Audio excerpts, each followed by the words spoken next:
এখন যদি চরম ডানপন্থী দলটা রাজনীতিতে সক্রিয় হয় এবং একটা ভালো অবস্থানে চলে যায়, তাহলে তার প্রভাব কিন্তু আমাদের দেশে পড়বে। হাদির মৃত্যুটাকে কেন্দ্র করে ওখানে অ্যাটাক করলো। তার মানে হচ্ছে তারা হাদির মৃত্যুটাকে তাদের মতলবের একটা প্রেরণা হিসেবে ব্যবহার করেছে। আর রাকসুর ভিপিও এই উস্কানিটা দিয়েছে এবং জাহাঙ্গীরনগরের জামাত নেতা এই উস্কানিটা দিয়েছে।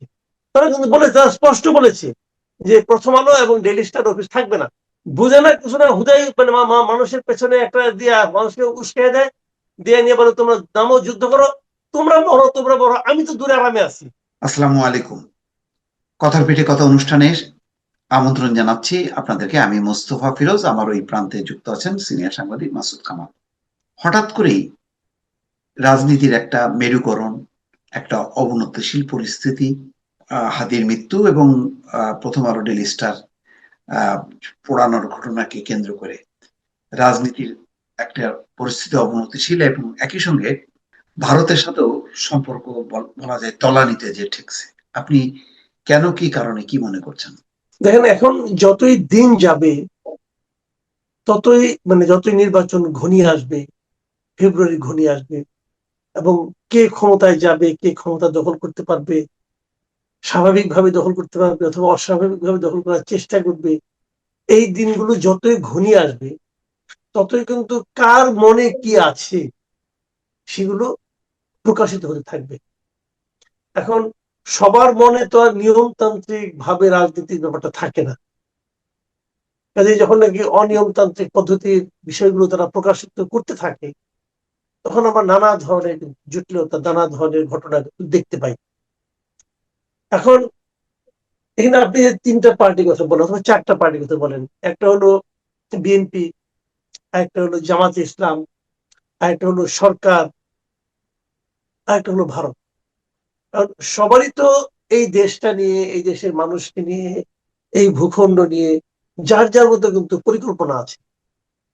এখন সেই পরিকল্পনাগুলো আমরা এখন ধীরে ধীরে আমাদের কাছে স্পষ্ট হচ্ছে যে তারা আসলে কে কি চায়, কিভাবে কি চায়। এবং এখানে তো যেহেতু ভিন্ন ভিন্ন তাদের তো আপনার চিন্তা বলেন অথবা পরিকল্পনা বলেন অথবা নীতি বলেন, আদর্শ বলেন, এগুলো তো ভিন্ন ভিন্ন হবেই। হুম। কিন্তু এই ভিন্নতার মধ্যে আমরা সাধারণ মানুষ হতাশার সঙ্গে একটা বিষয় লক্ষ্য করতেছি। সেটা হলো যে এদের কারো চিন্তাতেই না আসলে জনগণ নাই, ওরা নিজেদের চিন্তাটাই নিজেরা করতেছে। এখন এই হতাশা থেকে আমরা শেষ পর্যন্ত কিভাবে বের হব, আগামীতে আরো কোন দলের কতটা নগ্ন দাঁত আমরা দেখতে পারবো, এটা নিয়ে আসলে এক ধরনের আতঙ্কের মধ্যে আছি আমরা আর কি। বিভাজনটা আপনি কি মনে করছেন? মানে বিভাজনটা বা মেরুকরণটা কি মনে হচ্ছে আপনার কাছে এই মুহূর্তে? মেরুকরণটা হলো কি জানেন, বিএনপি একটা মধ্যম পন্থা দল, এটা তো সবাই আমরা আগে থেকেও জানি। আওয়ামী লীগ বিএনপি একই রকম দল, যদিও শেষ দিকে এসে গত 15 বছরে এসে, বিশেষ করে 2014 সালের পর থেকে আমরা দেখেছি আওয়ামী লীগ আবার ওই আগের মতো মধ্যপন্থা ছিল না, তারা অন্যের মতকে মানতেই চাইতো না। এরকম একটা দল ছিল, আওয়ামী লীগ হয়ে গিয়েছিল। কিন্তু তারপরে আওয়ামী লীগের মধ্যেও কিন্তু কিছু কিছু সেকুলারিজম বলেন অথবা এই ধরনের কিছু কিছু ধারা কিন্তু ছিল। এখন যেটা আমরা দেখতে পাচ্ছি, বিএনপি মধ্যম পন্থা নিয়ে আছে, নানাভাবে আছে, কিন্তু তার বিপরীতে যে দলটা আছে, আগে দুইটা মধ্যম পন্থা দলের সঙ্গে কিন্তু লড়াইটা হতো, ভোটের লড়াইটা হতো। এখন এই মধ্যমপন্থা এই দলটার সঙ্গে, যে বিরোধিতার সঙ্গে যে আছে, তারা কিন্তু একটা চরমপন্থী দল আমি মনে করি। বিএনপি জাতীয় জামাত ইসলামকে আমার কিন্তু কোনো মডারেট পলিটিক্যাল পার্টি মনে হয় না। তারা যদিও তারা দেখানোর চেষ্টা করতেছে, বাট এটাকে আমি তাদের আন্তরিক পদক্ষেপের তুলনায় মতলবী পদক্ষেপ বলে আমি মনে করি। যেমন ধরেন, দলটার নামই জামাতে ইসলামী, দলটার নাম যেমন বলে আপনাকে ভারতীয় জনতা পার্টি যেটা আছে বিজেপি, বিজেপির নামের সঙ্গে কিন্তু হিন্দু শব্দটা নাই, ভারতীয় জনতা পার্টি জনতা শব্দটা আছে। হুম। তারপরেও সেই দলে কিন্তু মুসলমানদের জায়গা হয় না। হুম। এই যে এতগুলি তাদের এমপি হয়েছিল, একটা মুসলমান কিন্তু নাই, অথচ ভারতের টোটাল পপুলেশনের মধ্যে 17-18% কিন্তু মুসলিম আছে। কিন্তু তারপরে তারা নাম রাখার ক্ষেত্রে কিন্তু তারা সেকুলারিজমটা মোটামুটি একটা জায়গা রাখছে, যে তারা কিন্তু বলে নাই যে ভারতীয় হিন্দু পার্টি, তা কিন্তু বলে নাই, তারা ভারতীয় জনতা পার্টি বলে। আর এই পার্টিটার নামই হচ্ছে বাংলাদেশ জামাতে ইসলাম। তার মানে এটা কিন্তু ইসলাম হুম। কথাটা কিন্তু এখানে আছে। এবং যারা শরিয়া আইনও কায়েম করতে চায়, এটাও তারা বলে অনেক লিডাররা। এখন এই দল থেকে যদি আপনি একজন হিন্দুকে প্রার্থী করেন, একজন হিন্দু ভদ্রলোকে, তো সেই হিন্দু ভদ্রলোক কি শরিয়া আইন কায়েম করবে নাকি ইসলাম কায়েম করবে? জামাত সে তো ধর্ম ত্যাগ করে নাই, কিন্তু হিন্দুই আছে। তাহলে এটা আপনি তাহলে কেন তাকে মনোনয়ন দিয়েছেন? আপনি দিয়েছেন এই কারণে যে ওই আসনটা আপনার চাই। এক নম্বর কারণ, ওই আসনে, যে আসনে দিয়েছে খুলনা একের যে আসনটা, ওই আসনে কখনোই কোনো মুসলিম জিততে পারে না। সেই 70 সাল থেকে দেখেন আপনি, কখনোই কোনো মুসলিম জিততে পারে না। সবসময় একবার মাত্র একজন মুসলিম জিতেছিল, 96 সম্ভবত, যে মানে শেখ হাসিনা জিতেছিলেন। তারপরে শেখ হাসিনা আওয়ামী লীগ ক্ষমতা যখন আসলো, তখন আওয়ামী লীগ শেখ হাসিনা ওই আসনটা ছেড়ে দিলেন, ছেড়ে আরেকজন মুসলমানের কাছে দিয়েছিলেন। সে বদলে আবার হারছে একজন হিন্দুর কাছে। তার মানে ওখানে হিন্দুরাই জিতেন সবসময়। তো সেই আসনে জামাত একজন হিন্দুকে দিয়েছেন, তার মানে হলো জামাতে আসনটা চায়। তাহলে এখানে জামাতের নীতি, নৈতিকতা, রাজনৈতিক দর্শন কোনো কিছু কিন্তু এখানে গুরুত্বপূর্ণ না, তারা আসনটা চায়। তার মানে জামাত আসলে তার আদর্শের বাইরে যে আসন পাওয়ার জন্য এক ধরনের নাটক করছে, যে আমরা সবাইকে নিয়ে ইনক্লুসিভ, মানে সমস্ত ধর্মের বর্ণ সবাইকে নিয়ে আমরা রাজনীতি করতে চাচ্ছি। বাট এই জিনিসটা আসলে কতটুকু মানে সত্যের কাছাকাছি থাকা হয় আমি জানি না। তো কিন্তু তাছাড়া এই দলটা কিন্তু একদম চরম ডানপন্থী একটা দল। এখন যদি চরম ডানপন্থী দলটা রাজনীতিতে সক্রিয় হয় এবং একটা ভালো অবস্থানে চলে যায়, তাহলে তার প্রভাব কিন্তু আমাদের দেশে পড়বে। আপনি দেখেন, ভারতীয় মানে আপনার সংলগ্নতার অভিযোগ তুলে আপনি প্রথম আলোতে আগুন দিলেন, ডেইলি স্টারে আগুন দিলেন, মানলাম, মেনে নিলাম। তো উদীচিতে কেন? উদীচি কি করছে? অথবা ছায়ানটে কেন? ছায়ানট কি করছে? তো এটা হলো কি, সেই যে আমরা পাকিস্তানে আমরা শুনেছিলাম, আমরা তখন ছোট ছিলাম, অতটা জানি না, পাকিস্তানে আমরা শুনেছিলাম যে রবীন্দ্রসঙ্গীত গাওয়া যাবে না। নিশ্চয়ই আপনার মনে আছে একটা বিষয় নিয়ে। এই যে রবীন্দ্রসঙ্গীত গাওয়া যাবে না, যে মানসিকতা থেকে এটা বলা হয়েছিল, যে রাজনীতির থেকে এটা বলা হয়েছিল যে রবীন্দ্রসঙ্গীত গাওয়া যাবে না, সেই একই রাজনীতি, সেই একই মানসিকতা আমি এই উদীচী এবং ছায়ানটের ভবন ভাঙার মধ্যে দেখতে পাই। এখন এটা তাহলে যদি হয়, একই গোষ্ঠী যদি প্রথম আলো, ডেইলি স্টার, উদীচী এবং ছায়ানট তারা পুড়িয়ে থাকে, তাহলে পাকিস্তান আমলে যারা পুড়িয়েছিল তাদের তো একটা রাজনৈতিক চরিত্র ছিল। এখানে এখন যারা পুড়ালো তাদের রাজনৈতিক চরিত্র কারা? সেটা কি বিএনপি নাকি জামাত? না না না, সে বিএনপি হওয়ার কোনো সুযোগই নাই। যদি বিএনপি হওয়ার কোনো সুযোগই নাই, ওখানে তো বিএনপি কেউ ছিল না। ওদের লেবাস টেবাস দেখেন আপনি, কেউ ছিল না। যদিও এখন বলা হচ্ছে যে এগুলো কোনো পলিটিক্যাল পার্টি না, এটা তৌহিদি জনতা, অমুক তমুক। কিন্তু এই এটা কি হওয়ার তৌহিদি সম্ভব? জনতাকে প্রশ্রয় দিচ্ছে কারা? হম। এখন যদি বলে কোন একটা না, এই দল বা তৈরি জনতা রাজনীতি, তো থাকবে, শাহবাগে থাকার কথা। মানে হাদির মৃত্যুতে শোক প্রতিবাদ জানাইতে তো সেখানে যাওয়ার কথা, তারা সেখানে গেল কেন? তার মানে হাদির মৃত্যুকে ঘিরে একটা গোষ্ঠী এমন কিছু তৎপরতা চালানোর চেষ্টা করলো, এই গোষ্ঠীটা সংসদ ভবন পর্যন্ত ঢোকার চেষ্টা করলো হাদির জামাত। এরা কি একই গোষ্ঠী? এদের রাজনৈতিক চরিত্রটা কি বা পরিচয়টা কি আপনার কাছে কি মনে হয়? প্রথমত এটুকু আপনি নিশ্চিত থাকেন, হাদি যে রাজনীতিটা করতেন, হাদির যে আদর্শ ছিল, হাদির যে নীতি নৈতিকতা ছিল, তার সঙ্গে এই গোষ্ঠীটার কোনো সম্পর্ক নাই। তাদের সঙ্গে এদের কোনো মানে আপনার নাই, সঙ্গতি নাই, কোনো মিল নাই, একেবারেই নাই। দেখেন, প্রথম আলোর সামনে এই গোষ্ঠীটাই কিন্তু আগে একবার তৌহিদি জনতার নাম নিয়ে আগে একবার কিন্তু জিয়াফত দিয়েছিল, গরু জবাই করেছিল, অনেক কিছু করেছিল। তখন কিন্তু এই পিনাকি টিনাকি যারা আছে, এদের উস্কানিতে যারা এখানে আসছিল, তখন কিন্তু এই ঘটনাকে কেন্দ্র করে এই হাদি কিন্তু বলেছিলেন যে আপনি ওখানে যে দাঁড়াচ্ছেন কেন? আপনারা যদি প্রথম আলোর আইডিওলজি আপনার ভালো না লাগে, আপনারা নিজেরা 10টা প্রথম আলো বানান। তো ওইখানে আপনি দাঁড়ান কেন? ওটা আপনি কি কাজ? এটা কিন্তু হাদির বক্তব্য। কিন্তু এরা করলো কি, হাদির মৃত্যুটাকে কেন্দ্র করে ওখানে অ্যাটাক করলো। তার মানে হচ্ছে তারা হাদির মৃত্যুটাকে তাদের মতলবের একটা প্রেরণা হিসেবে ব্যবহার করেছে। এইটাকে তারা উল্লেখ করে তারা ভাবছে যাক এইবার একদম আমার মতলবটা, মানে সারা দেশে হাতি কিনে যখন মানুষ শোকাভিত, মানুষ যখন হাতির মৃত্যুটাকে মানে আপনার খুব তাদের টাচ করেছে, তারা স্তব্ধ হয়ে আছে, তখন তারা এই শব্দটাকে, হাদি মারা গেছে অতএব প্রথম আলো ভাঙো, হাদি মারা গেছে অতএব ডেইলি স্টারে আগুন দাও। হাতি মারা গেছে, অতএব ছায়ানটে ঢুকে ওখান থেকে হারমোনিয়াম গুলো লুট করো। কিন্তু লুট হয়েছে ভাই, সিম্পল। আপনি দেখেন না কেন, বিভিন্ন ছবি দেখলাম আজকে, বিশাল এক হারমোনিয়াম একজন যাচ্ছে, আজকে এক লোক ধরা পড়ছে, সে পাঠামার থেকে মালামাল চুরি করছিল, সেটা দিয়ে সে অলরেডি একটা টিভি কিনছে, একটা ফ্রিজ কিনছে। এগুলো চোর রে ভাই, এগুলো চোর।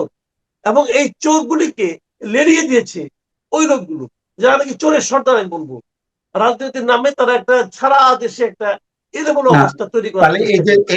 এই যে মানে দানবীয় নারকীয় কাণ্ড ঘটালো, এমনকি 30 জন সাংবাদিক পুড়ে মরে যাওয়ার একটা উপক্রম হলো, তাদের ব্যাপারে রাজনৈতিক অঙ্গনে আমরা কিছু প্রতিক্রিয়া দেখছি। বিএনপির অবস্থানটা খুব প্রকাশ্য, তারা প্রকাশ্যে সমাবেশ করেছে, বক্তব্য দিয়েছে। আপনার কি মনে হয় যে বিএনপি যেভাবে প্রতিবাদটা করছে, আর একটা প্রতিদ্বন্দ্বী রাজনৈতিক দল জামাতের মধ্যে কি তেমন সেই প্রতিবাদের ভাষাটা আছে? জানেন, বিএনপির প্রতিবাদটাও আমার কাছে খুবই মানে মেয়ের মেলা প্রতিবাদ মনে হচ্ছে। বিএনপি যে প্রতি বিএনপির যে সারা দেশে তাদের যে স্ট্রেংথ, তাদের যে জনসমর্থন, তাদের প্রতি মানুষের যে মনোভাব সামনে নির্বাচনকে কেন্দ্র করে, সেই সময় তারা এরকম একটা এত নতজানু, এত মেয়ের মেলা প্রতিবাদ তারা করবে, এটা আমার ভাবনার মধ্যে ছিল না। তারা আরো বেশি মানে আরো বেশি কঠোর ভাবে, আরো বেশি শক্ত ভাবে প্রতিবাদ করা উচিত ছিল। আমি তো এটাও মনে করি, যখন ওই হামলাটা চলছিল, তখনই যদি 500-600 লোক যদি এসে হাজির হতো বিএনপির এই প্রথম আলোর সামনে, ডেইলি স্টারের সামনে, তাহলে কিন্তু এটা কিছুই হতে পারতো না, বরং সাধারণ মানুষ এটাকে ওয়েলকাম করতো। কিন্তু বিএনপি তো মানুষের সে প্রত্যাশার জায়গাটাকে বিএনপি আরো বেশি করা সাকসেস উচিত করে। ছিল। মানে জামাত কতটুকু করলো?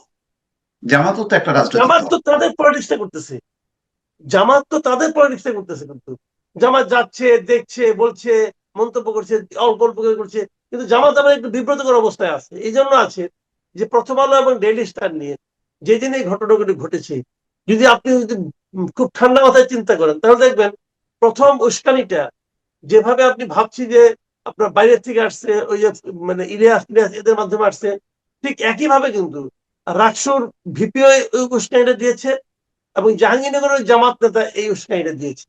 তারা কিন্তু বলেছে, তারা স্পষ্ট বলেছে যে প্রথম আলো এবং ডেইলি স্টার অফিস থাকবে না। তারা কিন্তু বলেছে।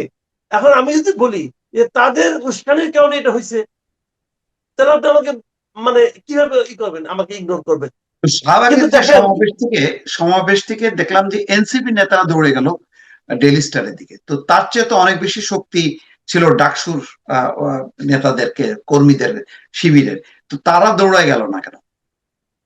তারা যায় নাই, কেউ তাদের পলিটিক্সের কারণে যায় নাই। তাদের পলিটিক্স তো এটা, তাদের পলিটিক্স হলো ভেতরে ভেতরে আমি ঘা করবো, উপরে মলম দেবো, মূল কাজটা আমি করবো, করাবো, করতে দেব। কিন্তু যখন ঘটনা ঘটে যাবে, তখন একটু মলমের একটু প্রলেপ দিব। মানে সর্প কারণ হইয়া দেখেন, দংশন করো, ওঝা হইয়া ঝাড়ো। হ্যাঁ একই কথা। এবং দেখেন আপনি ওই যে শিবিরের যে দুই নেতা রাজশাহীতে এবং জাহাঙ্গীরনগরে, তাদের যে বক্তব্য, সেই বক্তব্যের ব্যাপারে কিন্তু জামাতের কোনো বক্তব্য নাই। বরঞ্চ ইসলামী ছাত্র শিবির বলছে ওটা নাকি তাদের ব্যক্তিগত বক্তব্য। তো ব্যক্তিগত বক্তব্য যদি হয়, তাহলে তো ওইটাকে আরো ভালোভাবে ধরা উচিত, এই ঘটনাটা উস্কে দেওয়ার জন্য। উচিত নয় কি? তা ধরবে না। সরকার আমাদেরকে প্রোটেকশন দিচ্ছে। সরকার ধরবে কারে? সরকার ধরবে তাকে সমালোচনা করছে আনিস আলমগীর, অথবা আনিস আলমগীরকে ধরবে, ধরে নিয়ে জেলে পাঠাবে, ওদেরকে কিছু বলবে না। এই যে এক চোখে নুন বেচা, এক চোখে তেল বেচা, এই যে মানসিকতাটা, এই যে আচরণটা গভর্নমেন্টের, এটাও তো খুব ভয়ঙ্কর। আপনার কাছে কি মনে হয় না এটা রহস্যজনক না যে এইরকম একটা থ্রেট ছিল যে রবের ডাকে সাড়া না দিলে ভারতীয় আধিপত্যবাদের কোনো স্থাপনা থাকবে না? তারপরেও জাতির উদ্দেশ্যে ভাষণ দিলেন ডক্টর মোহাম্মদ ইউনূস, কিন্তু আহ, যেই নিরাপত্তা ব্যবস্থাটার সাথে সাথে পুলিশ করার কথা, সেই নিরাপত্তা ব্যবস্থাটা তো আমরা দেখলাম না। এটা কি মনে হয় যে সরকারের নিরাপত্তার কারণটা কি? এবং নুরুল কবির বললেন তিনি অন্তত 10 জন উপদেষ্টাকে ফোন করেছেন, কিন্তু তিনি তার অসহায়ত্ব দেখেছেন, তাদের পদক্ষেপ এই নেয়নি, এবং জবাবটা তো বলছেন আজকে নাহিদ ইসলাম দিয়ে সরকারের দিচ্ছে। ভেতরে একটা অংশ সম্ভবত চেয়েছে যে এটা হোক। আমি ওইটাই বলছি, এই জবাবটা তো আজকে নাহিদ ইসলাম দিয়েছে। আজকে নোয়াব এবং সম্পাদক পরিষদের যে মিটিংটা ছিল, সেই মিটিংয়ে তো নাহিদ ইসলাম স্পষ্ট করে বলেছে যে এই মানে মিডিয়াতে আক্রমণের পেছনে সরকারের ভেতরে একটা অংশ জড়িত আছে। স্টেট বলে দিয়েছে তো, এবং আছে। এবং আমরা এখন শুনতে পাচ্ছি যে কাল পরশুর মধ্যে নাকি স্বরাষ্ট্র উপদেষ্টা চেঞ্জ হচ্ছে, নতুন স্বরাষ্ট্র উপদেষ্টা আসতেছেন। এবং আমি তো মনে করি যাকে আনা হবে, তাকে আনার জন্য এটা প্রয়োজন ছিল, এটা দেখাইলো, তাহলে ওনাকে দরকার আমাদের, ওনাকে নিয়ে আসলো, এটা হতে পারে, আমি জানি না কি হবে। বাট আমার মানে আমি বলছি সাধারণ মানুষের মধ্যে কিন্তু এ ধরনের একটা চিন্তা কাজ করতে পারে। যদি মানুষ এভাবে ভাবে, তাহলে সেই ভাবনাটাকে আপনি একদম উড়িয়ে দিবেন কিভাবে, তাই না? এই পরিস্থিতিতে ভারতের যে ভিসা বন্ধ হয়ে গেল, এখানে বাংলাদেশও বন্ধ করলো, এবং ভারত জুড়ে তীব্র উত্তেজনা, তো বাংলাদেশ কি একটা বেকায়দার মধ্যে পড়লো না? মানে ক্ষতিটা তো আমাদের পাল্লাটাই ভারী হলো। শোনেন, এই জিনিসটাই চায়, এই জিনিসটাই পিনাকি এবং ইলিয়াস চায়, যে ভারতের সঙ্গে আমরা সব সম্পর্ক ছিন্ন করে দিই। এবং এটা তারা চায় এই কারণে যে এটা করার মাধ্যমে দেশে একটা অস্থির পরিবেশ তারা তৈরি করতে চায়। এবং এই অস্থির পরিবেশ তৈরি হলে পরে এটাকে ইস্যু করে ভারত কিন্তু সীমান্তে তাদের সৈন্যর সমাবেশ বাড়াতে পারে, এবং ভারত কেউ সেটা কেউ বলে করতেছে। যে তার বিপরীতে নাকি ভারতের এরকম প্রবণতা যদি হয়, তাহলে চীন, পাকিস্তান এবং তুরস্কের সেনাবাহিনী চলে আসবে এবং ভারতকে মোকাবেলা করবে। বলছে এই পাগলের প্রলাপ যারা বলে তারা কিছুই যারা ইন্টারন্যাশনাল পলিটিক্স বুঝে বলে আমার কাছে মনে হয় না। এটা এত সোজা, এত সহজ এটা না। মানে ভাই, কতগুলি মানে অকাট মূর্খর পাল্লায় পড়ছি আমরা, বুঝছেন? বুঝে না কিছু না, হুদাই মানে মানুষের পেছনে একটা দিয়া মানুষকে উস্কে দেয়, দিয়ে নিয়ে বলে তোমরা নামো, যুদ্ধ করো, তোমরা মরো, তোমরা মরো, আমি তো দূরে আরামে আছি। তারা কিন্তু এখানে আসে না, তারা কিন্তু যুদ্ধে আসে না। কি পিনাকি কি ইলিয়াস তাদের পাবে নেতিজা, তারা ওখানে বসে আছে, ওইখানে বসে বসে তারা আমাদেরকে উস্কায়। আর আমাদের এখানে কতগুলি গন্ড মূর্খ আছে, কোথায় লাফায়। দেখেন আমি একটা উদাহরণ দিয়ে বলি আপনাকে। এই যে ইলিয়াস প্রথম আলো আগুন লাগানোর বললো, হ্যাঁ ওয়েল ডান, খুব ভালো করছো, হ্যান করছো, তেন করছো, এখন তোমরা ডেইলি স্টারে যাও, ওরা দেখতেছে যে আবার ডেইলি স্টারে গেলো। এই যে ঘটনাটা ঘটাইলো ইলিয়াস, ইলিয়াসই ঘটেছে তাই মনে করে, তার পিছনে আরো কেউ আছে, ইলিয়াসকে টাকা দেওয়ার অনেক লোক আছে। ইলিয়াস তো টাকা ছাড়া কোনো কাম করে না, ওদের একটা ব্যাক মেলাতে সেখানে ওই টাকা দিয়ে কাজগুলি ওরা করাইছে। এই যে কাজগুলি করছে, যারা উস্কায় উস্কায় যারা নাকি উত্তেজিত হয়ে কাজগুলি করছে, এরা তেমন ধরা করতেছে। প্রথম আলো মামলা করেছে 400 লোককে আসামি করছে, এবং 400-এর মধ্যে গোটা বেশি অলরেডি ধরা পড়ে গেছে। সব ধরা পড়বে, এই কারণে ধরা পড়বে যারা যাদেরকে ধরছে এদের দুইটা করে চল পারলে কিন্তু সে বলে দিবে আর সঙ্গে আর কে কে ছিল। ক্যামেরা তো আছেই, ভিডিও ক্যামেরা, মোবাইলের ক্যামেরা, সবই তো আমরা দেখছি। ওইগুলো ধরে ধরে ধরলে পরে কিন্তু সব ধরা পড়ে যাবে। এদের এই যে ধরা পড়ে যাচ্ছে, মার খাচ্ছে, ভোগান্তি হচ্ছে, এগুলো তো সিসকা চোর টাইপের। তো এদের জন্য কি ইলিয়াস কোনো কাজ করবে? ইলিয়াসকে মুক্তির জন্য কোনো উকিল নিয়োগ করবে? করবে? কিচ্ছু করবে না। এই প্রত্যেকটা লোক ওই মূর্খের কথা শুনে নিজেদের জীবন বিপন্ন করতেছে। একটা লোক বাংলাদেশে সব তো নিম্ন মধ্যবিত্ত ফ্যামিলির লোকজন, একটা লোক যখন জেলে যায় তার ফ্যামিলিটার কি অবস্থা হয় ভাবেন একবার আপনি। আমি তো নিজেই চিন্তা করি যে একটা মানুষ যখন জেলে যায় তখন তাকে ঘিরে যে সংসারটা থাকে, সেই সংসারের প্রথমত সোর্স অফ ইনকাম বন্ধ হয়ে যায়, কিন্তু তারপরে মাসুদ নানা কামাল, রকম আপনি সমস্যা। এত সাধারণ ভাবে দেখছেন, কিন্তু আমি তো দেখছি যে সেনাবাহিনীকে বলতেছে 20 মিনিট সময় দিচ্ছে, 20 মিনিটের মধ্যে সরে যেতে। এরা কি খুব সাধারণ মনে হয়? আমার কাছে মনে হয় এরা ওরকম কিছু না। আপনারা তো ইঙ্গিত করছেন যে জঙ্গি কিনা, অমুক কিনা, তমুক কিনা। জঙ্গি হলে ওরা ভাই যে টিভি কিনতো না, টিভি আর ফ্রিজ কিনতো না টাকা দিয়া, বুঝছেন না? আর যে চেহারা দেখলাম, জঙ্গি হলে এগুলি করতো না। টাকা চুরি করছে না, লুটপাট করছে যা। এবং একজন দেখলাম ইয়েতে সাইরোড থেকে বিশাল এক হারমোনিয়াম নিয়ে হাঁটতে পারে না, কাঁধে করে নিয়ে যাচ্ছে। আবার জঙ্গল করবো আইসক্রিমও নাকি? খাইছে, আইসক্রিমও খাইছে। হ্যাঁ, তাহলে জঙ্গল এগুলো করতো, জঙ্গল তো সব ভেঙে দিত। ওরা তো একটা ওরা তো একটা মানে নিয়ে নীতি নিয়ে আসে, আদর্শ নিয়ে আসে। এত তো কোনো আদর্শ নাই, এত চুরি করতে আসছে। এই দিয়ে আমাদের চুরি করতে, এবং এই যে চুরি করতে এসে নিয়ে তাহলে যে ধরা খাচ্ছে। এই কাজটা যদি শুরুতেই করতো, যখন নাকি আওয়ামী লীগের বিভিন্ন বাড়ি ঘর ধরা হইলো, বাড়ি ঘর ভাঙচুর হইলো, তখনই যদি এই কাজগুলি করতো গভর্নমেন্ট, তাহলে কিন্তু আজকে এগুলো হয় না। এগুলো হইতে দেওয়া হয়েছে। আরে সরকারের প্রেস সেক্রেটারি যখন বলে এটা মব না, এটা প্রেশার গ্রুপ, তখন আপনার কি বলবেন? আমি তো মনে করি প্ররোচনা দেওয়ার জন্য প্রেস সেক্রেটারি বলতে তাকে বরং আইনের আওতায় আনা উচিত। একটা দায়িত্বশীল লোক যাকে নাকি আমরা বেতন দিয়ে রাখছি, সে তো আমাদের বেতন ভোগীরে ভাই, যাকে আমরা বেতন দিয়ে রাখছি সে বলে যে এটা মব না। তো ওই এই লোককে তো ইটার আওতায় আনা উচিত। আপনার এ তো উস্কাই দিচ্ছে এই মবকে। এই পরিস্থিতির কারণে তারেক রহমানের আশাটা অনিশ্চিত হতে পারে, নির্বাচন পিছায় যেতে পারে, বা বানচাল হয়ে যেতে পারে। আপনার কাছে কি এমন কিছু মনে হয়? শোনেন, তারেক রহমানের আশাটা পিছিয়ে যাক, এটা এই কাজ যারা করছে তারা চায়। তাদের মূল লক্ষ্যগুলির মধ্যে এটাও একটা লক্ষ্য। তারেক রহমান যদি এবার পিছিয়ে দেয় তাহলে তারেক রহমানের রাজনীতি শেষ, বেসিক্যালি শেষ। এমনি সে যখন আসতে এত দেরি করছে, ইতিমধ্যে তার অনেক ক্ষতি হয়ে গেছে। কিন্তু সে যদি এবার না আসে তাহলে তার রাজনীতি মনে করি শেষ হয়ে যাবে। কাজে তারা তাদের লক্ষ্যটা কিন্তু এটা যে তারেক রহমান না আসুক। কিন্তু আমি যতটুকু বুঝি তারেক রহমান ঠিক 25 তারিখে আসবেন, এটা আমার ধারণা। আমার ধারণা আসবেন কারণ উনি এর মধ্যে বুঝতে পেরেছেন যে ওনার কি ক্ষতিটা হয়েছে। কাজে এদের সেই লক্ষ্যটা পূর্ণ হবে না। আরেকটা তাদের লক্ষ্য ছিল, হিডেন একটা এজেন্ডা ছিল, কদিন ধরে বেশি আলোচনা হচ্ছিল যে তারা একটা বিপ্লবী সরকার করবে, অমুক করবে তমুক করবে। তো সেটাও মনে হয় শেষ হয়ে গেছে আমার ধারণা। নির্বাচন? নির্বাচন আমার মনে হয় পিছাবে না। আচ্ছা। পিছানোর একটা চেষ্টা থাকবে, আমার মনে হয় না পিছাবে। হম, তাহলে আপনি আশাবাদী নির্বাচন হবে এবং তারেক আমি রহমান আশাবাদী, আমি আসবে। আশাবাদী। মাঝখান থেকে ছিল যে তারেক রহমানের মনে ভয় দিয়া যাতে সে না আসে, না আসলে মানে তারা রাজনীতির মাঠটা তারা নিয়ন্ত্রণ করবে, এই তো। Right, right. হুম, ঠিক আছে মাসুদ খান। দর্শক, মোটামুটি আজকে অনেকক্ষণই কথা বললাম। আসলে অনেকগুলি প্রশ্ন জমা ছিল আমার, সেগুলো নিশ্চয়ই আপনাদেরও প্রশ্ন, তার আমরা একটু উত্তর খুঁজে বের করার চেষ্টা করলাম। দর্শক ভালো থাকবেন, আল্লাহ হাফেজ।